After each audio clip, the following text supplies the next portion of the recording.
Hello மக்களே, வணக்கம். இப்போ நம்ம என்ன பார்க்க போகிறோம்னா, நம்ம நோபல் முருங்கைக்கு தண்ணி எவ்வளோ முக்கியங்கிறத பார்க்க போகிறோம். தண்ணி எந்த அளவுக்கு தண்ணி நம்ம நிறைய கொடுக்குறோமோ அந்த அளவுக்கு காய் குவாலிட்டி நல்லா இருக்கும்.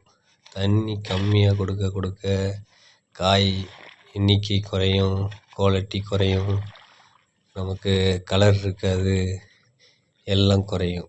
அதே மாதிரி தண்ணி அதிகமாக கொடுக்க கொடுக்க காய் தொடர்ந்து வந்துக்கிட்டே இருக்கும்.